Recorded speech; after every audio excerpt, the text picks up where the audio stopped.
Hey friends, welcome to the Rhythms for Life podcast, where each week we talk about rhythms for building resilience so you can take charge of your mental, spiritual, and relational health. These ideas come from Rebekah's best-selling book, Building a Resilient Life: How Adversity Awakens Strength, Hope, and Meaning. So grab your copy, invite your friends, and let's build resilience together.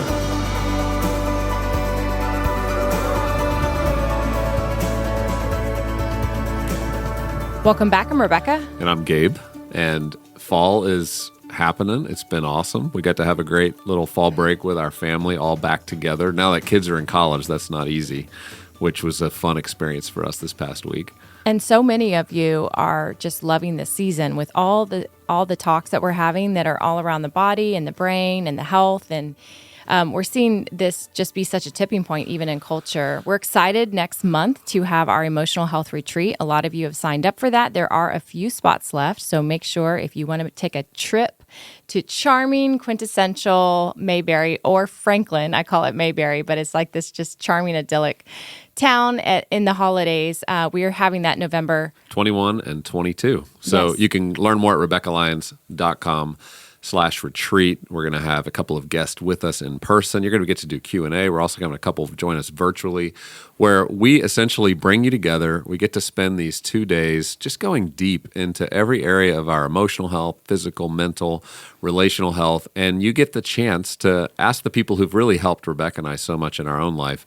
You get to ask them your questions. And so it's such a fun environment, and we love to go deep. We have an incredible group of people already assembled, but there's still a few spots left. If you're interested in coming, since you're a listener, you can use the code RFL100 and get $100 off when you decide to come to the retreat. Now, today, we are excited about this conversation. I know with our Rhythms audience, Rebekah, it feels like anytime we talk health, medical, we start talking about the body, we start getting into the technical, kind of nerdy details about how God's designed the rhythm of our body to function. Like, people love this. And Yeah. I think this episode's going to be one of those favorites for people because Jordan Rubin, who's with us, is a New York Times bestselling author of The Maker's Diet and 29 other titles, including his latest book, The Probiotic Diet. And today he'll even reveal a new project he's been working on called the Biblio Diet coming up next fall. That will release. But you're going to hear a lot of information here first about our bodies and the way God's designed them to function, the types of foods we should be eating, how our gut health works. If you've ever heard that term and you're not quite sure what it means or what you can do about it, you're going to get a deep dive into that. It's going to be a great conversation with somebody that I think you're going to really enjoy. So let's listen in now to Jordan Rubin.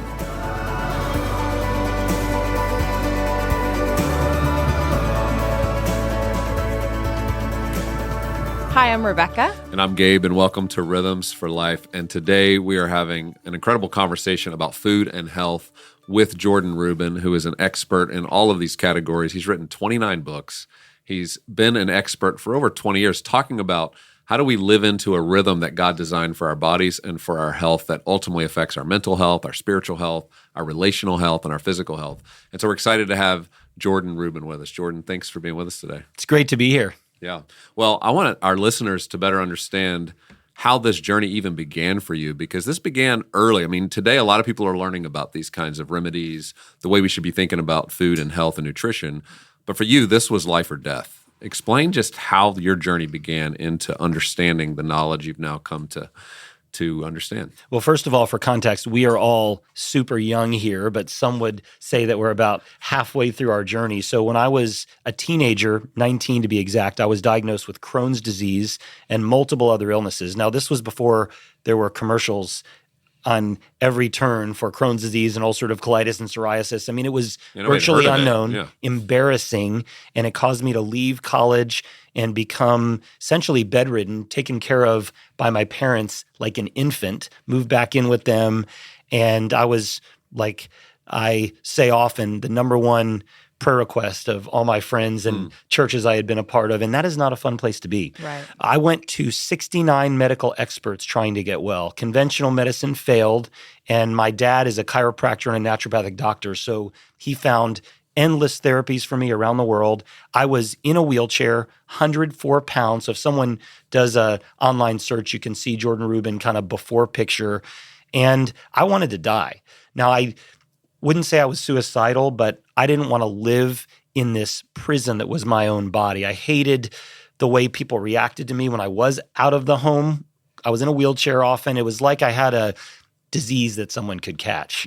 And ultimately, after 2 years of suffering, and every day was pretty much the same, it was torturous, I met a man who told me that if I followed a health plan from the Bible, I could be well.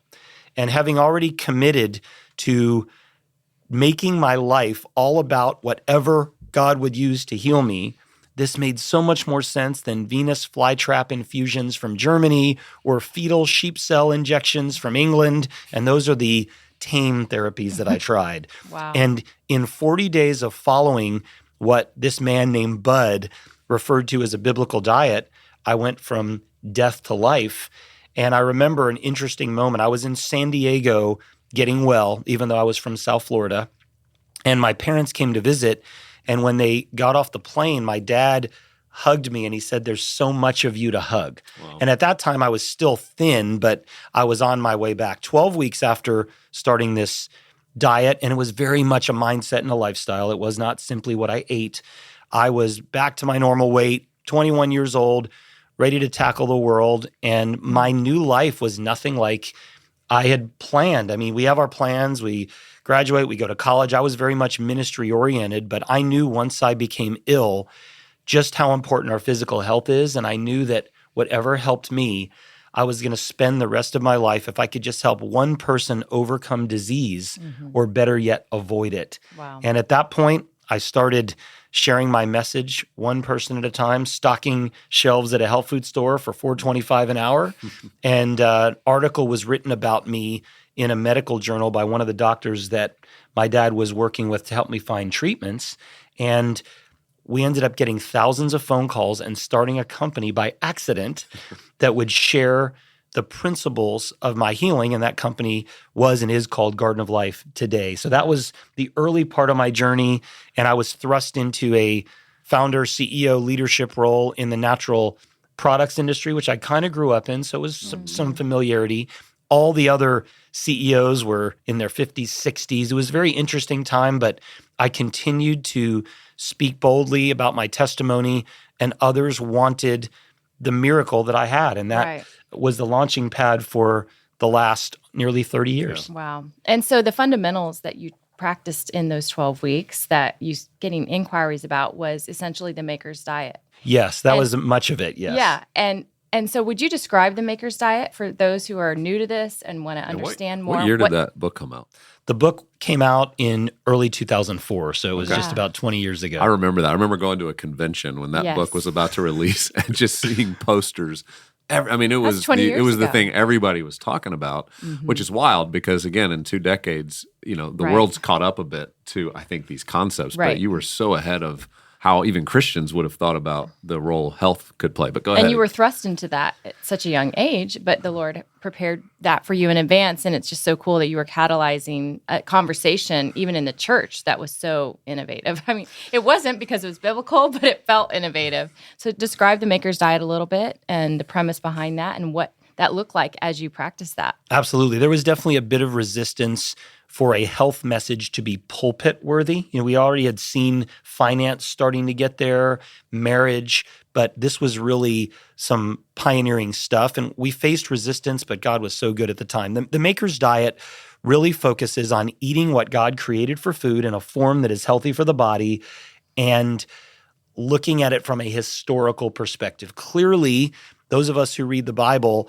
before we're enlightened about health, we don't see this prescriptive model of health and nutrition, but there are nuggets, there are, I would say, clues, and then it's the study of history during that time. But it included, if you want to be very practical, animal foods, because they're all over the Bible, certainly post-flood.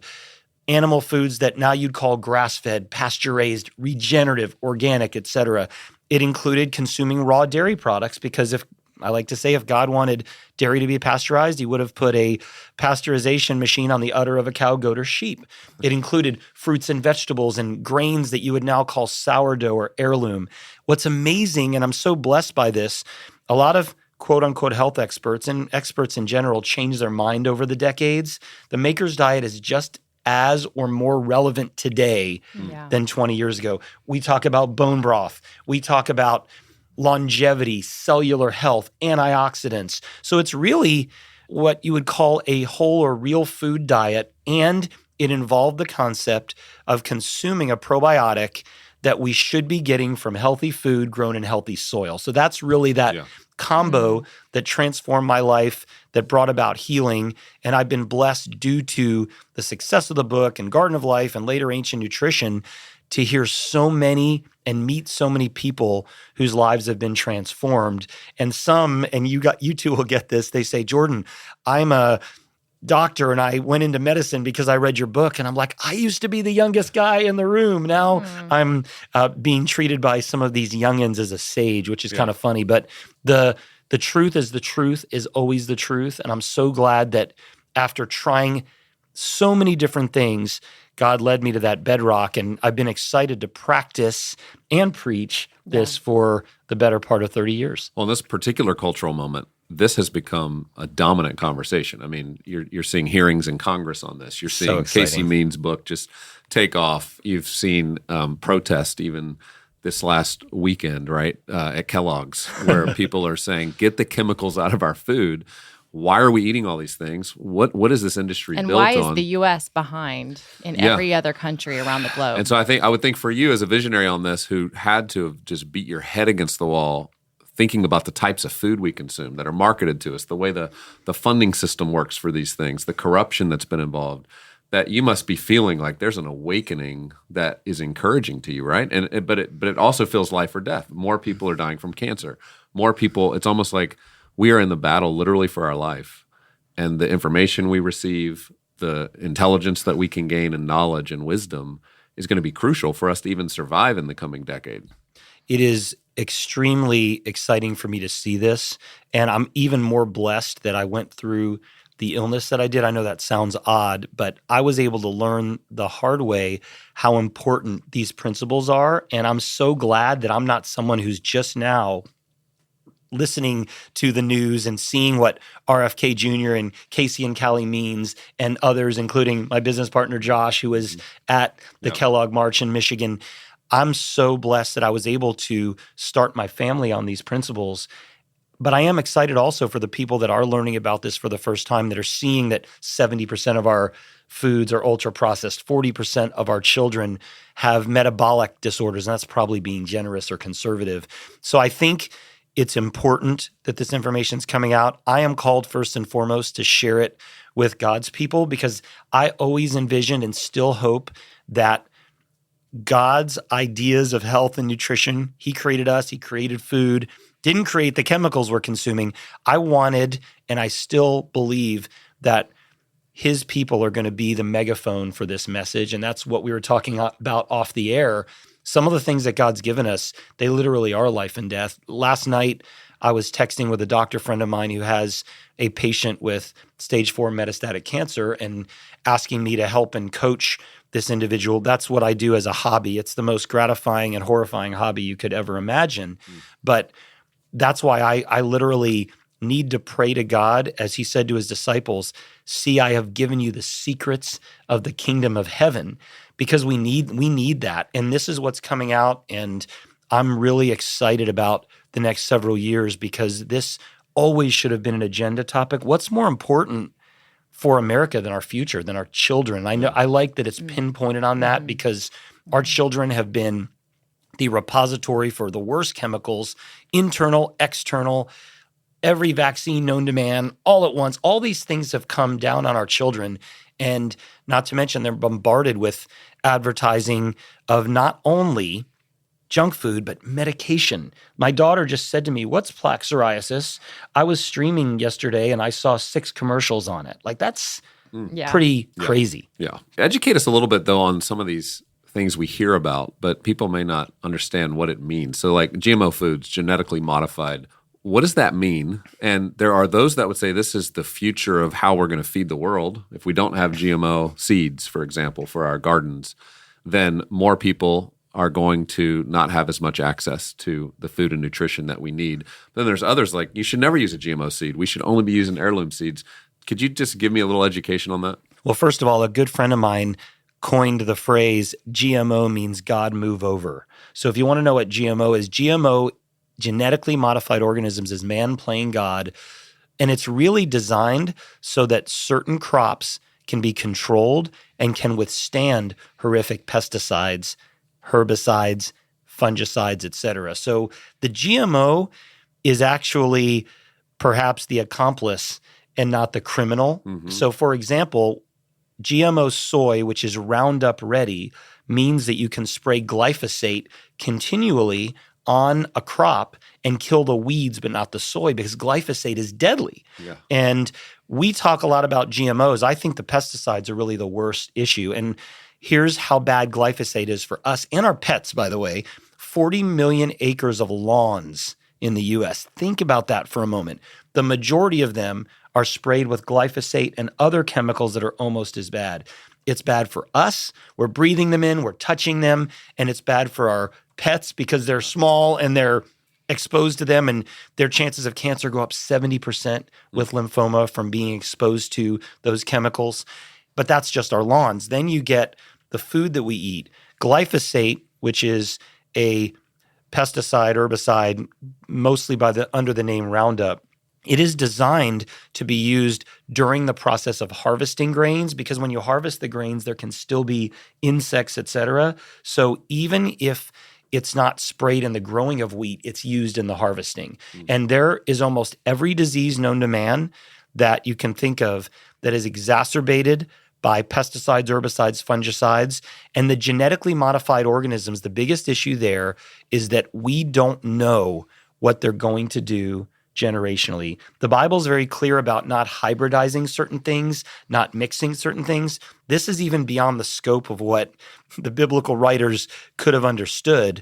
But we are literally playing with genetics, and we don't know if we are unleashing a time bomb within the body. So, and it's worse. When do you think they began, GMOs? They began earlier last century, but what gets worse is they're not mandatory to be labeled in the U.S. So corn and soy are almost all genetically modified unless you see non-GMO or organic. You have to assume, and what's scary is that means when we go to a Mexican restaurant, we don't think about that, but their tortillas are using genetically modified corn. Or when we're somewhere at a party and someone's baking a cake with wheat flour that has glyphosate, or even papayas are genetically modified, beets are genetically modified, and that's a lot of the sugar that we consume. So I think to say that GMOs cause XYZ unequivocally is probably not the right message. The right message is you are playing with fire, Russian roulette, whatever you want to call it. We don't know what GMOs are going to do, but we have a clue that they affect everything from your immune system to fertility.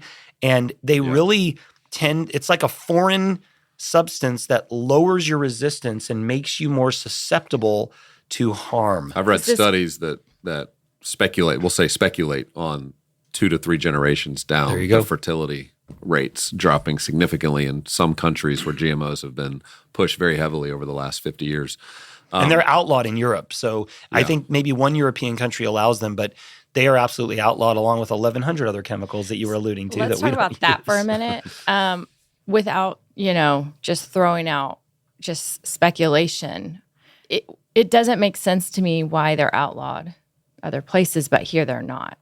Can you shed some light on that? Or is that clear? Is it just truly it's very clear. Okay. It's profit, lobbying, and it is all driving our broken system. And I will say this unequivocally. The systems of America, really the world, but America, are broken. Our educational system feeds into all of this. Our food system, they call it big food.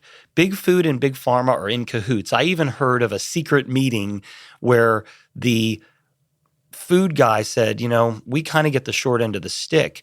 We're making some profits, but our food policies are driving Mr. Drug Company, your profits through the roof. Basically, the food policies and the chemicals are causing dependence on pharmaceuticals to a greater extent, greater number of medications at a younger age. And all these medications are being said to be forever. You're going to go on a statin for how long? Forever. I have a friend I'm working with I'm coaching who's a young lady who has lupus. They're putting her on a pharmaceutical. How long? Forever. How long has it been studied in people with lupus? 2 years. There's a big difference when you're someone who's 25 years old and they're saying go on a drug forever and it's been studied for 2 years and they don't know what's going to happen afterwards. So there's big education, big pharma, big food, and more. But those three in particular, it is a vicious cycle that you can't break out of because our doctors are educated, pro-pharma, don't care about food. The schools are educated. Well, and the health systems, everything. They're feeding the children through their school systems and lunches. I know California just banned Kellogg's in their schools. Did you hear that? I just heard that. And Kellogg is an entirely interesting thing because part of the whole Kellogg message in the very beginning with Dr. John Harvey Kellogg was designed through a Seventh-day Adventist belief that we needed to suppress male testosterone and vitality. And so the best way to do it was rolled corn because of certain amino acids that trying to replace meat and protein with a breakfast that was a cereal. And but so again, Tony when the you tiger did not help produce testosterone. Yeah, Tony the tiger might have been a eunuch. We don't know. Well, I think anybody listening to this, it gets a little depressing. Yes, you're like, totally. What am I supposed to do? And so big. How do you begin to And I think back? one of the things we've been processing as a family, I mean, in our rhythms the last few years, is how do we start to control a little bit more where our food's coming from? Because now that we've seen, even in the last couple of years, mRNA now technology being utilized in lettuces, they're starting to mandate those vaccines for cows, for a lot of animals. So if you just stay participating in the system, you are at risk. I mean, they just recalled 12 million pounds of meat in the last week that was put on Publix, Kroger, all these Aldi, since May. So you've been eating food that had bacteria potentially in it. People don't trust now where their food's coming from, and yet they're overwhelmed about what to do. For us, it was like, let's start getting chickens and having eggs and have our Sourdough own and bees. But that's have not our own likely garden, for a lot of people. and have our own gardens and try to work towards that. It's taken years to just develop a little bit of a muscle for that. So what would your encouragement be to someone who feels a bit of that overwhelm? And I know one of the answers could be local farmers. It's getting to know the people in your local community that are producing food so you're not so reliant on this supply chain that isn't necessarily trustworthy. So tell us a little bit more about what a listener could do proactively to confront this in their own personal life. The great news is almost every grocery store and certainly every health or specialty store, Sprouts, Whole Foods, et cetera, has clearly labeled significantly better food. But rather than say someone to go find their local farmer, which can be difficult. Now, there's farmers markets. We have the Franklin Farmers Market here, and there's local farmers that come to that. I call them illegal co-ops. There's the raw milk guy who meets you with cash only and the unmarked, but we have 3 of those pickups here. There are a couple of websites that can help greatly with meat and dairy. For example, realmilk.com will show you grass-fed raw dairy in a way that you can legally purchase it in virtually all 50 states. And then eatwild.com is an example of a place you can find local red meat and poultry producers. Again, we're in the land of Publix here from a grocery perspective in the South, but you can find healthy products. Publix meat section's great. I mean, as long as you know what to look for, you can look for things on the food and produce side, particularly packaged goods that will say non-GMO, certified organic, and there's online retailers like Thrive Market, et cetera. The best news is that there's more availability everywhere now. However, when you get into the food security side of things, I can totally appreciate that because when I was 19, 20 years old and my life was basically in the balance, and if I didn't get my raw dairy, my grass-fed meat, my sourdough bread, and my little cooler in my motorhome that I lived in, I didn't think I was going to get well. And I remember back then those seeds were planted that one day I'm going to have to raise and grow some of the world's healthiest foods. And I have greatly invested in that because I think it is important. I think that it's the most worthwhile investment for our future. It's what God has always called valuable. Yeah. Cattle on 1,000 hills. It is land. It is what you could feed someone with, hydrate someone with, protect someone with. But there is so many great resources available, not just websites like that. I mean, you could type in, I want to find raw milk near me or grass-fed meat, and you will find some local providers that you can either visit or they can ship to you. And there are groups of people. I think, Gabe, you mentioned to me that there are some groups here that are convening on how do we ensure not only food security, but food quality, because the answer is not let's get 30 years of dehydrated mac and cheese, et cetera, that a lot of people will sell in being called preppers.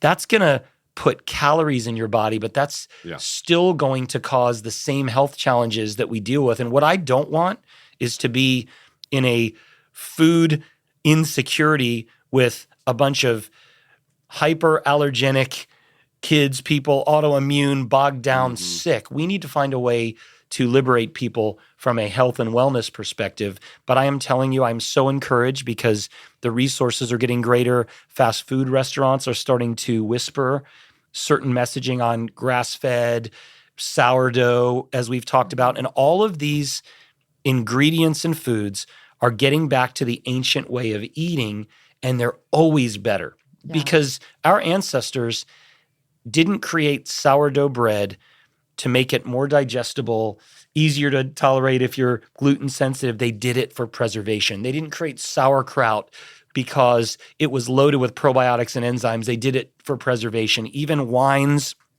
oils like olive oil. If you look back to your grandparents and great-grandparents, if you can remember that, there's so many clues on how to be healthier. They all ate liver once a week, and they thought, oh, I just don't like this, but it was their multivitamin. Yeah. It was a way to keep their B12 and iron levels high and energy and stave off depression. Mm-hmm. Our ancestors knew so much more than we do, even with modern technology, but I do see a shift, and I think the tides are going to turn greatly. I'm so excited. Yeah. Let's talk sourdough for a minute. I've been making that now since 2020. And I just did a food allergy test that said I'm gluten intolerant, which is crazy because I've been only really doing sourdough. And I'm just curious for those who are doing sourdough or doing like fresh eggs and things like that. And then you get this allergy test that comes back and says you either have some inflammation or a little bit of an allergic response. Is that partly due to like back eating, like from years prior that damaged the gut? Or I'm not asking for a specific prescription, but there are a lot of people out there that might have a dairy or a gluten intolerance, and yet all we're advocating is like, well, in the Bible, there was dairy and there was gluten. So help us understand how to make sense of that in a way that's holistic as we look at the future and go, does this mean I can never have cow's milk or I can never have whole grain that's milled and put in sourdough bread? Talk a little about the imbalance or the inconsistency of that. I'm so glad you asked. In our new book that's coming out next year that is called The Biblio Diet, Eating by the Book, I'm so excited about that. We have an entire chapter on the bread of life and an entire chapter on the land of milk and honey because it is a little confusing that we're all told wheat and barley and gluten-containing grains are bad, but Jesus referred to himself as the bread of life. And there are 2 of the 7 feasts of Israel that celebrate those gluten-containing grains, which doesn't really make sense. Number one, I am not putting full stock in allergy and sensitivity tests. I think it can be directionally correct, but if you're going to show a sensitivity, it doesn't necessarily mean you've been exposed to that as much as your second point. Your gut lining, particular small intestine cells, have some damage and can't necessarily tolerate that. When it comes to sourdough, there's I would say a hierarchy of grains. Certain wheats like einkorn, spelt, or kamut are a little less hybridized, whereas the modern wheat, they bred it to be exactly how we want it to look, more gluten, quick rising, all this other stuff. You can find a grain that's good for you, but by and large, if you do a 48-hour sourdough process, 80% of people, even with celiac disease, which is a extreme form of gluten sensitivity and damage to the gut, can tolerate it. If you have a 72-hour, which gets really sticky, then in a randomized controlled trial, virtually every celiac disease suffering patient could tolerate sourdough, even with a gluten-containing grain. So it might just be longer it you let it ferment a little longer. And on the dairy side, you're starting to see this now more and more. There's a distinction in the casein between A1 and A2. And I learned about this in '06, and we created an entire herd of cattle that were free of beta casein A1. So A1 is like gluten, but worse. If you look for dairy that says A2 or A2, if you buy from goat or sheep milk, that would be cheese, yogurt, etc. Water buffalo dairy is available now. All of those are naturally A2. Why does this make sense? Mother's milk is A2. Virtually every species of animal, from dogs to cats to, I mentioned, goat, sheep, water buffalo, they only produce A2 milk. The only species that I have found that produces A1 are modern cows that have been bred for large milk production, Chick-fil-A commercials, and the major beef industry. So think like Angus beef, which is pushed, and Holstein dairy, that's the black and white Chick-fil-A cow. They all have A1 beta casein, which causes gut and brain issues. There's a great book if someone's a food nerd called The Devil in the Milk, and it will tell you all about what I think is as much or more of a problem than gluten is for grains, this A1 casein for dairy, and it's kind of been hidden from us, and it's really an interesting secret. And in the Bible, the type of cow and, of course, the goats and the sheep would have all produced A2 beta casein, which is natural to the human body. And so I don't know why it has to be so darn difficult, but even if you're drinking raw dairy, it could still be A1. But the good news is, I mentioned realmilk.com. Most small local dairy farmers will tell you, oh, it's A2, or we're breeding with A2 genetics. You can change your herd through the right type of selective breeding. We learned about that almost 20 years ago, and it's a long process, but it's well worth it. And again, this information is getting out there, and it explains so much. Talk a little bit about the gut, because I feel like when I hear, hey, you got to heal your gut, first of all, it sounds kind of gross, right? Like my guts, like what does that mean? And practically for people who are seeing that as almost the core first step towards rebuilding their cellular structure, towards their body getting healthy, like this is where it begins. And you've written a lot about this for many years. So help us maybe summarize, what does it mean to have a healthy gut? The gut is the key to our health, and we think it's the core or inside our body. But if you really look at it anatomically, your mouth and the deep south are your external interaction with the world. So you put things in and things go out. And there is literally one cellular layer of your gut lining between the outside world and its invaders and you. And so if you think of the gut as, well, it's how many times I go to the bathroom, that is very short-sighted. The gut has more of your immune system function, more of your brain function than any other part of your body. There are more cells of bacteria in your gut than there are cells in your entire body. There is good reason why people are talking about gut health today.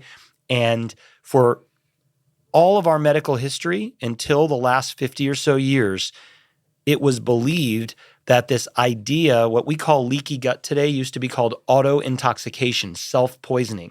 It meant that certain things that belong in your gut migrate into your bloodstream and cause everything from slow wound healing to breast cancer. There was 90+% of illness that was linked to your gut. That's why this saying, death begins in the colon, came about, or life begins in the colon. How you care for your gut is absolutely critical. And by and large, this is governed by the microbes or the probiotics you have. They are your internal warriors, the guardians of your gut, and you shape what is now called the microbiome, your balance of your gut, by what you consume in terms of foods and beverages, and the probiotics that you get in your diet and through supplements. And so for me, having a gut disease that I was healed from, it was obvious that probiotics were the key. But over time, I learned that the key to overcoming any illness is getting that gut balance right. For example, you will have less food allergies. You will have less sensitivities. Autoimmune disease is virtually non-existent. we've even seen studies on gut microbiome that get your cholesterol in balance, that improve your memory. One of the earliest studies I read, those who consumed a certain probiotic had a better short-term memory than those that didn't by memorizing a 10-number sequence 10 minutes later. So skin is one of the most I would say, relevant systems of the body. If someone has eczema, that is by and large a gut issue. Psoriasis, we talked about that off the air, same thing. So if you don't address the gut in your wellness, you are missing the foundational component of health. So probiotics, mean people can take those as in terms of a supplement. Are there other specific foods that really help that gut get healed? Absolutely. Well, there's a term now, postbiotics, which I would like to easily describe as the weapons probiotics create to fight for your health. Postbiotics are often represented in sour foods. So we mentioned sauerkraut, kimchi. There's been a big kombucha and water kefir craze. Those have fermented foods, probiotics, and postbiotics. Apple cider vinegar, the reason it works is because it is loaded with postbiotics, little bit of probiotics. Yogurt, kefir, all of these fermented foods, pickled ginger, wasabi, these were all a part of our diet because our ancestors knew, I'm not so sure if the meat I'm eating doesn't have a bunch of bacteria or it's been around 2 days longer because we don't have refrigeration. They would consume those fermented foods along with their other foods to help digest them and infuse your body with probiotics. Miso, we know, Asian, Japanese soup, something called natto, which is a Indonesian and Japanese condiment that tastes and smells dreadful, but it is loaded with amazing probiotics. So all of those are probiotics, and then they contain those fermented ingredients, the postbiotics, but prebiotics feed your probiotics. Those would be certain fruits and vegetables, et cetera. I mean, anything you eat feeds your gut, but certain foods are more nourishing to the gut, primarily those with what you would call soluble fiber. So think about mangoes and grapes and pumpkin. There are lots of different sources of soluble fiber, but that will feed your gut. But I would say this, and being in the business of formulating dietary supplements, number one supplement to consume is a probiotic. Sadly, most of them don't work, but for years, since my healing, I discovered probiotics that work are those that come from the soil. They're resilient. They're supposed to be in our food supply. We've over-sanitized. We've destroyed the soil with GMOs, pesticides, et cetera. So for the last 29 years, I've consumed probiotics from SBOs or soil-based organisms, and they're available pretty much everywhere from online to any SBOs. Retailer. When I travel, I double up before, after, and during. They are the probiotics that sort of keep your gut shielded from the outside world. A lot of probiotics that you get in a refrigerator, they're dead on arrival, which we can go into details another time. That's helpful. Wow.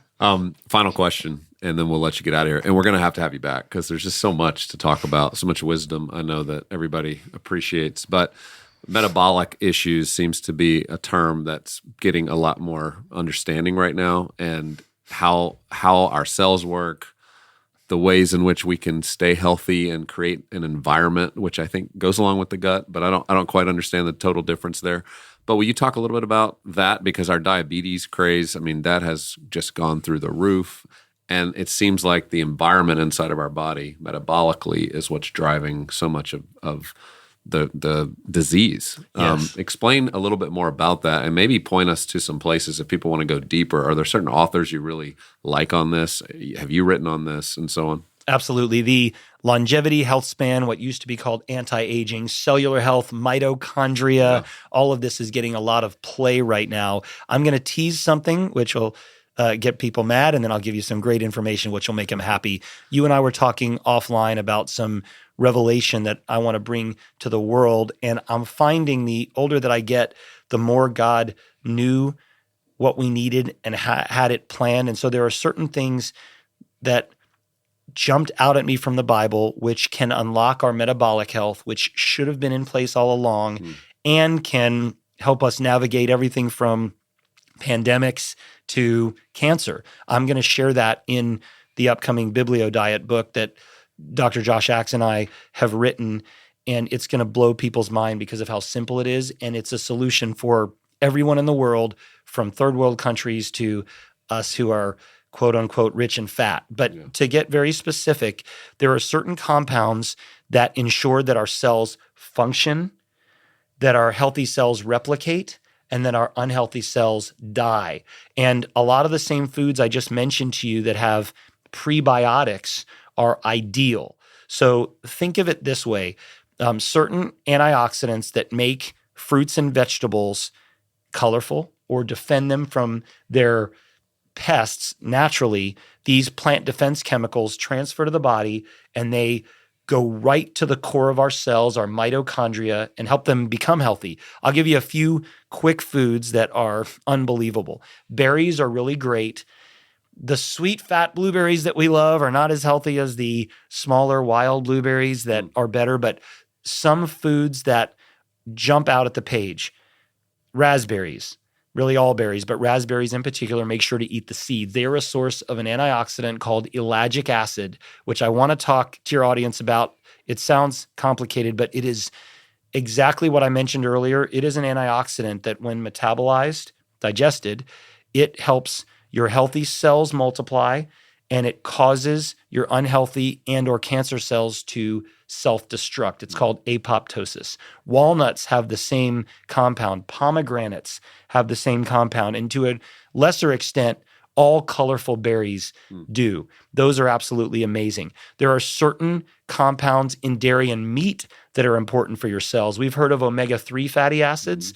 We talked about dairy, which is very controversial, but dairy contains odd chain fatty acids, particularly healthy dairy, such as C15 and C17, which are now known to reduce cellular inflammation at an even greater rate than the omega-3s we would find in salmon or flax. Wow. So just a couple of those pointers. Find dairy that is A1 free. One of my favorites, and it's pricey, but it's so worth it, is sheep milk yogurt. You can get that from grocery stores, certainly from Whole Foods and other places like that, or order it online. Goat cheese, sheep cheese, which is available anywhere. And then obviously the fruits I mentioned are available anywhere fruits are sold. And people will say, do I have to buy organic raspberries and pomegranates? Not necessarily. It's better to consume the fruit, focus on the organic later, but even a conventional raspberry is going to give you the cellular health and help you destroy unhealthy cells.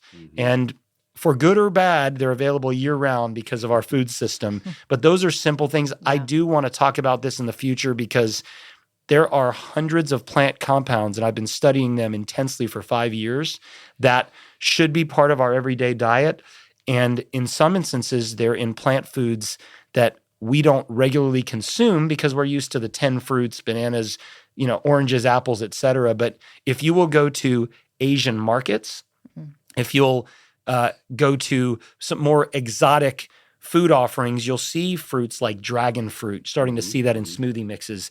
My favorite fruit of all for healing is called soursop or graviola or guanabana in South America, but you can go get that right in Nashville in Asian markets. Delicious, still has its seeds, and that fruit actually has been proven, at least in vitro, to be as or more effective as chemotherapy to kill cancer cells. And so these are just things we don't know about, but if you talk to someone in Africa or certain parts of Asia or South America, they grow in the wild. Avocado can't be beaten. And then I'll put a plug for this. One thing that I'm doing now that is very biblio diet oriented, I'm consuming 1 ounce of olive oil a day. We just went to Greece for our 25th anniversary and went to some olive groves, et cetera. But I'm consuming 1 ounce a day. I bought enough olive oil for my whole family to consume a shot of olive oil a day, not just for the fats, but because of the polyphenols, which are cellular health rejuvenating antioxidants. And we just either drink the shot or take it in a tablespoon. You can add it. Olive oil is everywhere, but if you will get extra virgin olive oil, and if it will say the source, like Italy or France or Greece, single source, true extra virgin olive oil is affordable, and it is an absolute health boon. We're starting to hear about that more from leading health influencers, but I'm going to do that every day. I was already using it, but not as proactively. And it just dawned on me after being in Greece. Extra virgin olive oil is literally medicine according to the Greek people and their government, and it is as biblical as you can get. Symbolizes the Holy Spirit, and so we're getting a double benefit there. No, I love that. So what's your hope? What's your hope for the future based on this awareness growing, people getting more engaged? I think the biggest barrier, I think, for a lot of people is expense. With inflation and knowing like to eat clean or eat healthy or find this, there's an expense. I've found a few like coupons at grocery stores that I pay attention to when healthy meat and clean meat goes on sale. But what's your hope for where people are going with this?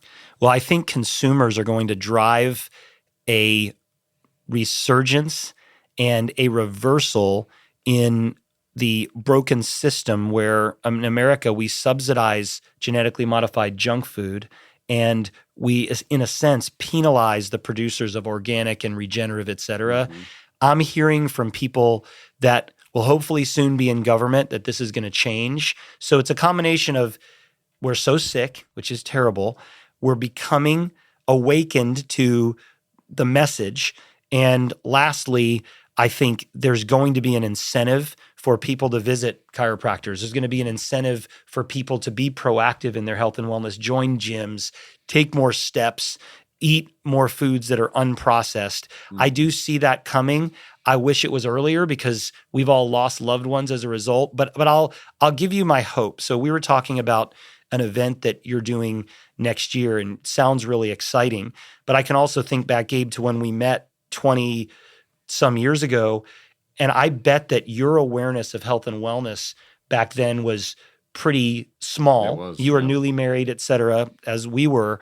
And if you fast forward here, we could talk for hours on one of the topics you have on your page here, Rebekah, of questions to ask me. And you all are extremely literate. And I can imagine at your summit that you're going to have, one of the most interesting tracks will be health and wellness. And I don't think when you were part of Enjoy and the leadership movement that would have been the same thing 10 or 20 years ago. Yeah. So I imagine that the people you're surrounding yourself with and you're attracting to the THINQ movement, this is pretty top of mind for them now. And so that is the hope realized today. Hope deferred was 20 years ago when I was going to meet with Gabe and some of his team and John over at Enjoy to talk about how can we partner the health message with leadership and have them give me sideways looks versus today it is quote unquote all the rage. It is relevant. Yeah.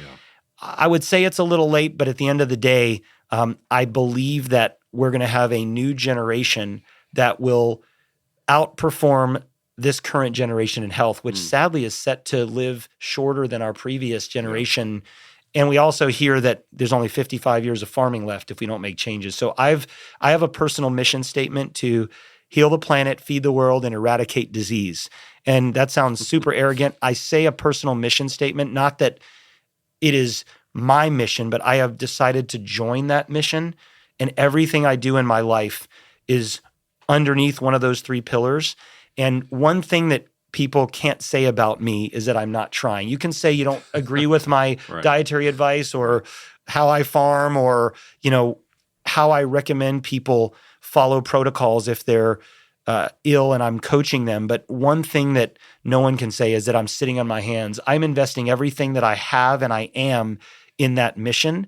And I really see a lot of wind behind those sails now because people from all walks of life and all callings know that they can't count on their doctor to care for their health the way that our mechanic cares for our cars. It's not okay. I know nothing about cars, and a mechanic can tell me anything's wrong, and I'll most of the time listen to them, but we can't do that with our health. We have to be proactive. Yeah. Well, we have a regenerative God, and I know even your shirt here, regenerative agriculture, and the next generation, hopefully we're going to see regenerative health. And so thank you. I've watched this journey for you for 30 years, and it's always, I know Rebekah and I both just appreciate somebody who stays with the same calling, message, focus, and it just gets better over time. It gets more rich. Life gets more rich. You start to see fruit 2 decades down the road that you never could have imagined. So thank you for your faithfulness there. I'll also say if we were probably to survey and look at the pastors that are in pulpits today, they look a little healthier than they did 20 or 30 years ago, right?